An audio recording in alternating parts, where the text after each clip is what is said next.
عبد الرحمن القرضاوي، شاعر مصري قطري، من مواليد 18 سبتمبر 1970. عمل منسقا لحملة البرادعي رئيسا في 2011، وهو الابن الثالث للشيخ يوسف القرضاوي.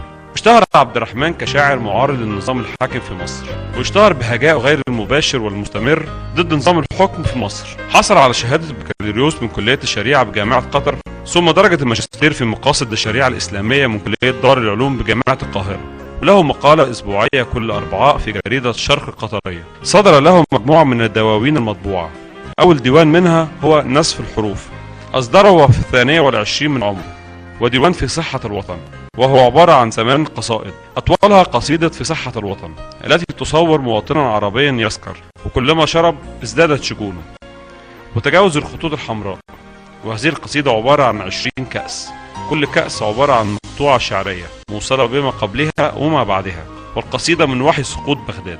وله ديوان لا شيء عندي أخسره، والذي اعتبره النقاد مرجعا في فن الهجاء السياسي في العصر الحديث. له مجموعة أخرى من القصائد التي تعبر عن مواقفه ورؤيته السياسية، من أشهرها الهاتك بأمر الله في هجاء الرئيس السابق حسني مبارك، وقصيدة مسبحة الرئيس، والراحلون بلا قبور، والتي كتبها في الذكرى الأولى لضحايا غرق العبارة المصرية السلام 98.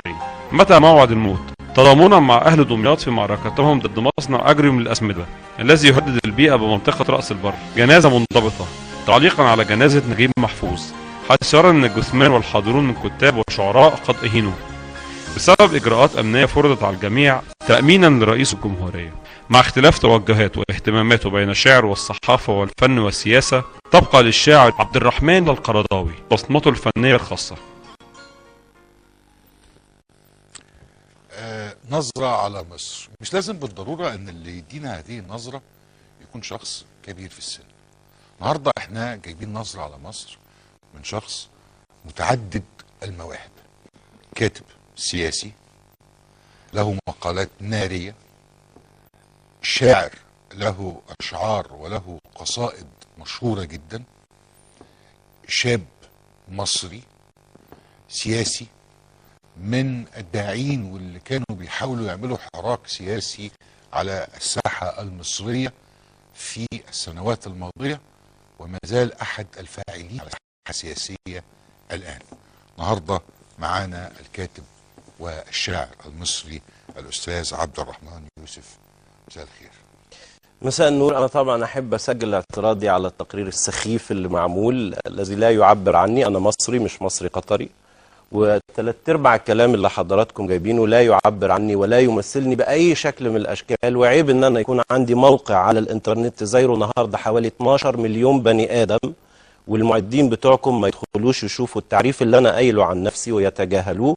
وعيب إن أنا أجي هنا ويكذب عليا رئيس تحرير البرنامج على أساس إن أنا سأقدم بطريقة معينة وأقدم بطريقة أخرى.